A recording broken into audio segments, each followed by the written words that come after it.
Bienvenidos a una nueva etapa del Ministerio Artios, en lo que estamos llamando ahora Artios Biblia.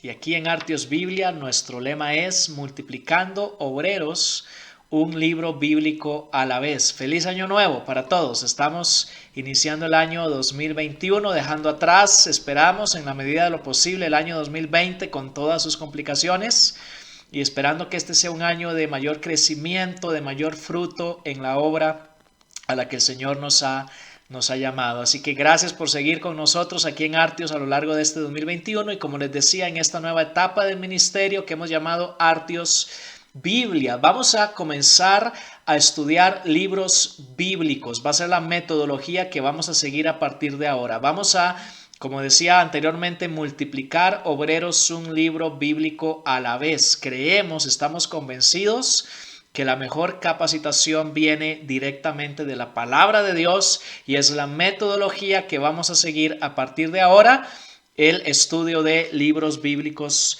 completos. Pero antes de comenzar el estudio del libro bíblico que vamos a tratar en esta ocasión, me gustaría hacer un resumen de la metodología del Ministerio Artios. En el primer video de Artios, hace casi 7 meses que lo grabé y lo subí acá a YouTube, hablaba yo de la metodología, de la forma en que íbamos a trabajar en este ministerio basado en el pasaje de 2 de Timoteo capítulo 3 y versículos 10 al 17. Decíamos en esa ocasión que la completa formación de un obrero Artios, cuya palabra cuyo significado es equipado plenamente, completo. Decíamos que la formación de un obrero así requiere 3 componentes. Hablamos de personas o entrenadores, ahí en los versículos 10 en adelante de 2 de Timoteo 3, más problemas o experiencias que Pablo también menciona en ese pasaje, haciendo una lista de dificultades que él había experimentado junto con Timoteo, el obrero al que él estaba formando, y en tercer lugar, palabra o escritura. Así es la suma de esos 3 componentes, personas o entrenadores, más problemas o experiencias, más palabra o escritura, las que nos van a permitir llegar a ser un obrero enteramente preparado, un obrero Artios. Ahora, aquí en Artios Biblia, en este ministerio que estamos comenzando ahora, vamos a proveer el tercer componente fundamental, que es el de la palabra, el de las escrituras. Y quiero dejar en claro desde el inicio que este ministerio va dirigido especialmente a obreros y líderes cristianos en formación. Cualquiera es bienvenido a ver estos videos y espero que todos los que los miren sean edificados por medio de ellos. Pero quiero dejar en claro que estos videos van dirigidos especialmente a obreros y líderes cristianos en formación.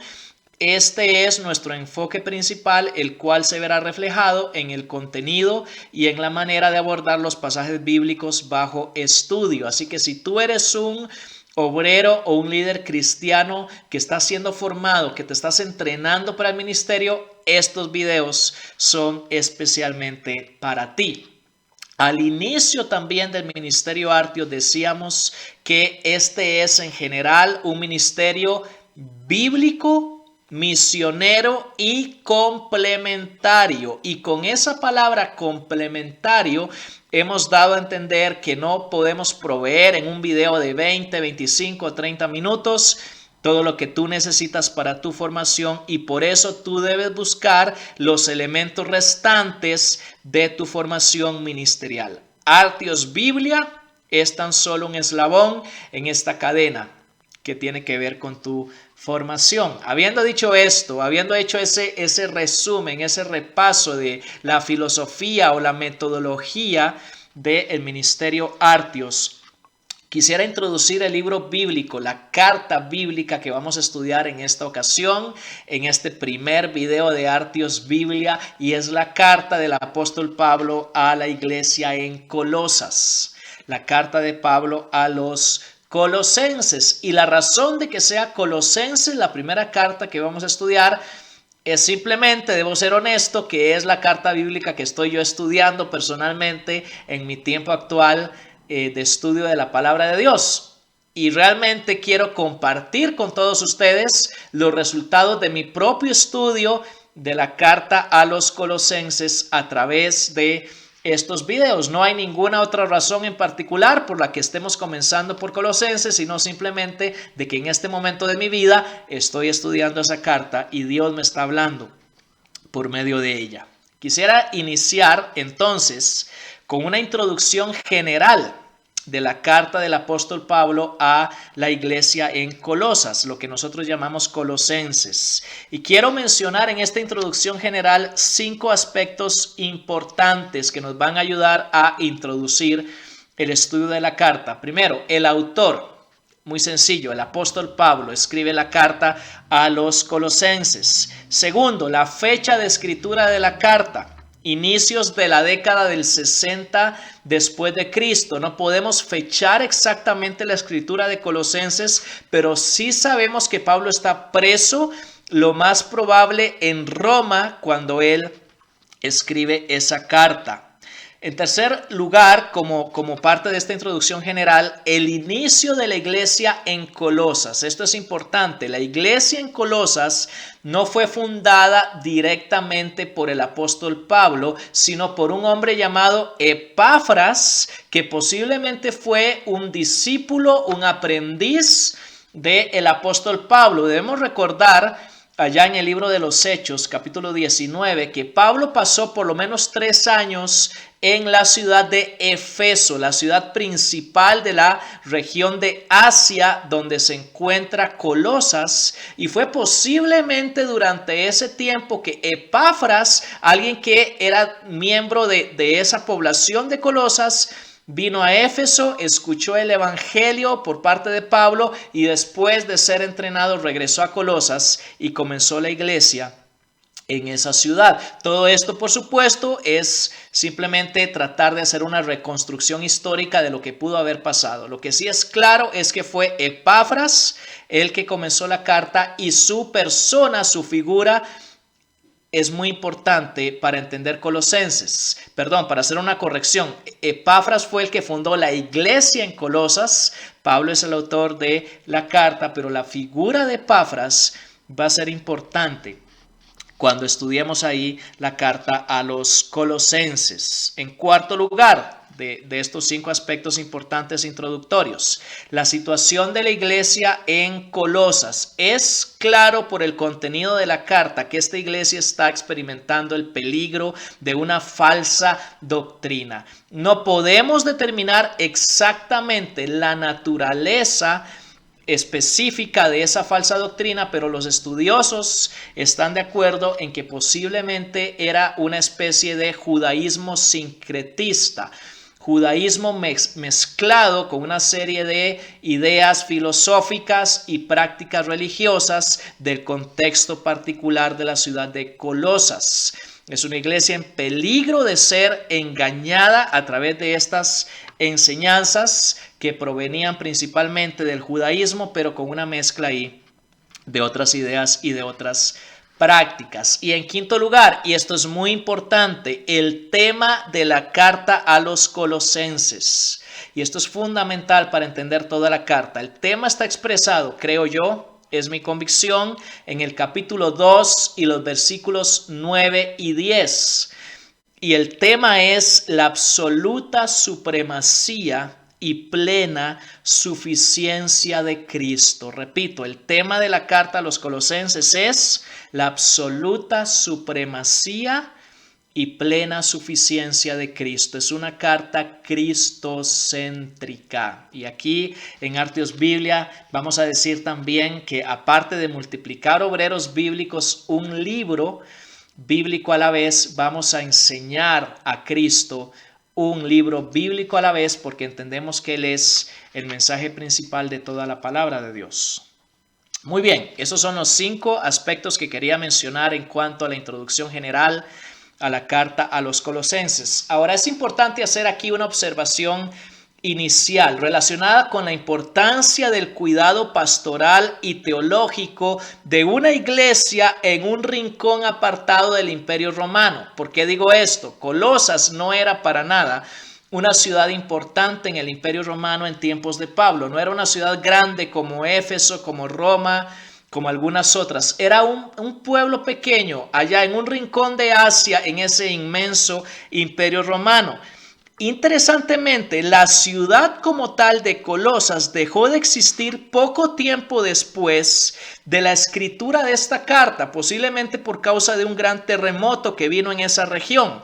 De hecho, la iglesia ahí en Colosenses ni siquiera existía cuando más o menos 30 años después se enviaron las cartas a las 7 iglesias en el libro de Apocalipsis capítulos 2 y 3. En esas 7 iglesias enviadas en esas 7 cartas enviadas a iglesias de Asia se menciona, por ejemplo, la Odisea, que era parte de esa misma región de Colosas, pero no se menciona Colosas porque la ciudad y la iglesia en la ciudad habían dejado de existir. Sin embargo, viendo todos estos elementos, que Colosas no era un centro importante de la cultura, no era una ciudad importante en el tiempo de Pablo, posiblemente la iglesia en esa ciudad era pequeña, dejó de existir algún tiempo después por causa de que la ciudad misma dejó de existir. Toda iglesia, sin importar su tamaño, ubicación o longevidad, es importante para Dios y el Señor Jesús. Y la carta a los Colosenses es un fiel reflejo de esto. Al tratar los problemas de esta iglesia remota, el apóstol Pablo nos legó una joya teológica. A Dios le importa toda iglesia, sin importar dónde esté, su tamaño, su tiempo de duración, y a nosotros debería importarnos también. Es una de las observaciones y una de las enseñanzas iniciales que podemos obtener de la carta a los Colosenses.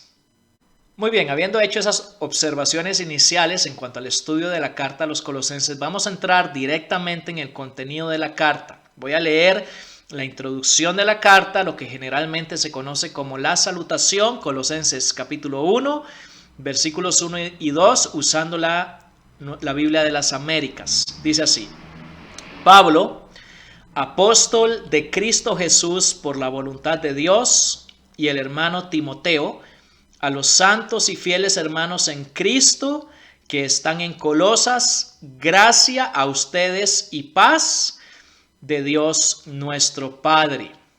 Ahora, quisiera hacer algunas observaciones iniciales en cuanto a cómo estudiar las salutaciones a las epístolas del Nuevo Testamento. Todas las cartas del Nuevo Testamento, las de Pablo, Pedro, Juan, cualquier otra, tienen una introducción, una salutación inicial. Y hay dos cosas que quisiera decir en cuanto a cómo estudiar esas salutaciones que son muy importantes. Primero, las salutaciones son verdaderas introducciones al contenido de la carta. Introducen algunos de los temas principales de la carta y por tanto vale la pena seguir la pista de los temas introductorios a lo largo de esa carta. Por poner un ejemplo, aquí Pablo menciona que él es apóstol por la voluntad de Dios.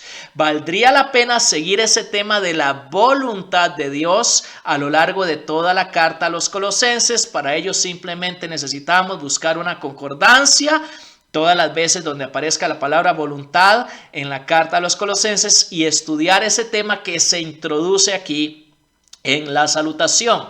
Las salutaciones son introducciones y debemos fijarnos en los temas que aparecen en ellas. Segunda observación: la estructura de las salutaciones de las cartas del Nuevo Testamento es uniforme, es una misma en la mayoría de los casos.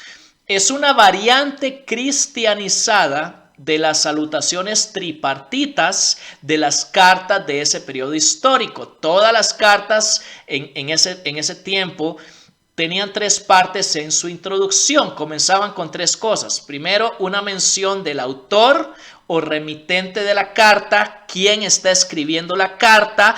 Y cuando el autor se presenta a sí mismo, hace una presentación de sus credenciales principales. En este caso, Pablo se presenta como apóstol de Cristo Jesús. Eso era lo primero, el autor o remitente. Lo segundo, los receptores de la carta con algunas de sus cualidades, que también se menciona aquí en Colosenses. Y tercero, el saludo, que es una bendición, y en el caso de las cartas del Nuevo Testamento, generalmente esa bendición es una combinación de elementos judíos y de elementos griegos. Por ejemplo, acá Pablo dice: gracia a ustedes y paz de Dios nuestro Padre. Gracia era el saludo común de los griegos y shalom o paz era el saludo común de los judíos. Las cartas del Nuevo Testamento también presentan esa triple estructura del autor, los receptores y el saludo, que en el caso de las cartas del Nuevo Testamento se convierte en una bendición porque es una forma cristianizada del saludo de las cartas de ese tiempo. Y debemos prestar cuidadosa atención a cualquier variante en esta estructura básica. Algún cambio en esa estructura tripartita sería una clave para un correcto entendimiento del resto de la carta. No en el caso de Colosenses, que sigue la estructura básica en 3 partes, pero sí hay algunas otras cartas del Nuevo Testamento donde vale la pena ver alguna variante en esa estructura. La introducción de la carta a los Colosenses tiene 3 componentes principales. En este video solo vamos a estudiar el primero de ellos, pero voy a mencionar los 3.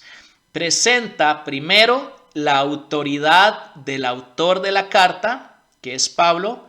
Segundo, la genuinidad de los receptores de la carta en su compromiso cristiano. Y en tercer lugar, la provisión del Padre. Esos son los 3 componentes de la carta.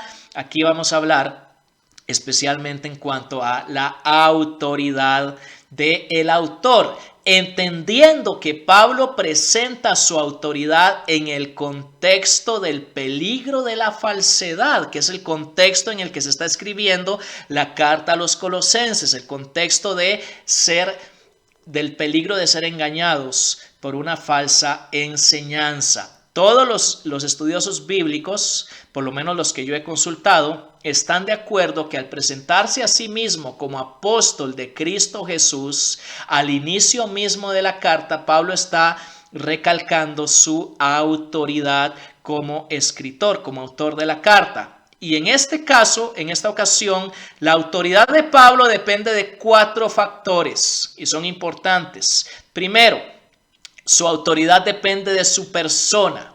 Comienza mencionando su nombre, Pablo. Es lo que podríamos llamar una autoridad personal para aplicarlo a nosotros. Este tipo de autoridad se desarrolla con el paso del tiempo. Si yo le dijera a ustedes, yo, Mauricio Acuña, estoy grabando estos videos, posiblemente para la mayoría de ustedes ese nombre significa nada, ¿verdad? Porque tal vez todavía no me he ganado la suficiente autoridad de enseñarles algo. Pero en el caso del apóstol Pablo, su autoridad personal estaba firmemente establecida cuando él escribe esta carta. Y en nuestro caso, esa autoridad se desarrolla simplemente con el tiempo. Esa autoridad depende, en segundo lugar, de su llamado. Él se presenta a sí mismo como apóstol de Cristo Jesús. Y esto es muy importante porque también en nuestro caso, nuestro llamado específico determina nuestra autoridad ministerial. Tenemos una autoridad personal, pero tenemos también una autoridad de llamado o ministerial. El tercer componente es su función. Su autoridad depende de su función. Pablo dice que él es apóstol de Cristo Jesús por medio de la voluntad de Dios. Como decía anteriormente, ese tema se repite en el resto de la carta. Y en Colosenses la frase "la voluntad de Dios" es el plan revelado de Dios cuyo centro máximo principal es la persona y obra de Cristo. La voluntad de Dios es su plan centrado en Cristo. Todos nosotros tenemos un papel o una función dentro de ese plan que Dios ha revelado, y de ahí deriva también nuestra autoridad ministerial, del papel que Dios nos ha asignado dentro de su plan. Es una autoridad personal, es una autoridad de llamado, es una autoridad de función. Todo esto tiene que ver también con nuestro propio ministerio y nuestra propia autoridad. Y en cuarto lugar, su autoridad depende de su comunidad.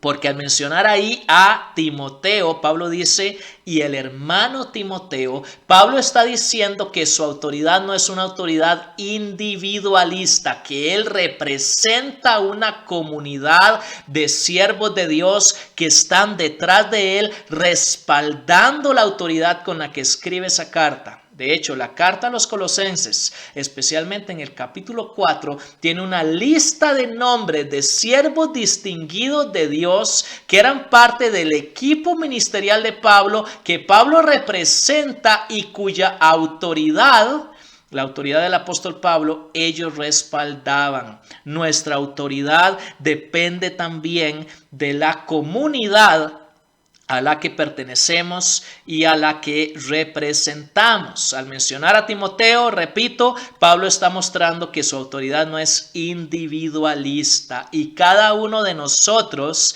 debemos también desarrollar nuestra propia comunidad de autoridad. Por decirlo de alguna manera, el valor de tu nombre como autoridad depende también de la autoridad de aquellos que son parte de tu comunidad, de aquellos que están asociados a ti. La autoridad ministerial entonces se presenta acá en el contexto global de la carta a los Colosenses, tomando en cuenta dos factores clave.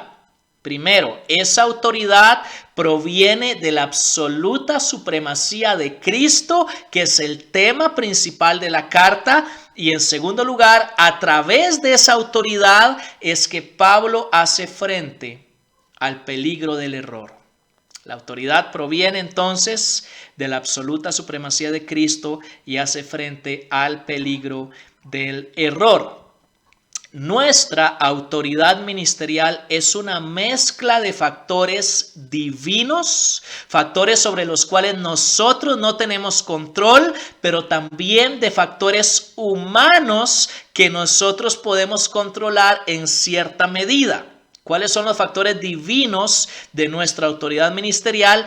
El llamado apóstol de Cristo Jesús o el llamado particular que nosotros tengamos y la función dentro del plan de Dios en Cristo. Estos son los factores divinos, llamado más función. Dios nos lo da. ¿Y cuáles son los factores humanos de nuestra autoridad? Son los personales y comunitarios que ya hemos mencionado y que somos responsables de desarrollar con el paso del tiempo, formar mi comunidad de autoridad y también mi autoridad personal. Y entonces, la pregunta es, ¿qué puedo hacer para desarrollar mi autoridad ministerial en este tiempo? Y creo que aquí la respuesta es, debo crecer y hacer crecer a otros, porque en la medida en la que yo mismo estoy creciendo y estoy ayudando a otros a crecer, mi autoridad ministerial va en aumento. Por eso, permíteme terminar este video con un pensamiento final. La iglesia de Cristo necesita hoy obreros y líderes con una auténtica autoridad proveniente de Dios y desarrollada mediante el crecimiento personal y el crecimiento de otros. Y la pregunta con la que quiero dejarte es, ¿qué estás haciendo para crecer y hacer crecer a otros? Porque de eso depende la autoridad que desarrollemos, que Dios nos da, sí, pero que nosotros somos llamados a desarrollar. Así que aquí en Artios Biblia queremos ayudarte en el desarrollo de esa autoridad que Dios te ha dado a través de tu crecimiento, porque existimos para multiplicar obreros un libro bíblico a la vez. Yo soy Mauricio Acuña y que el Señor te bendiga.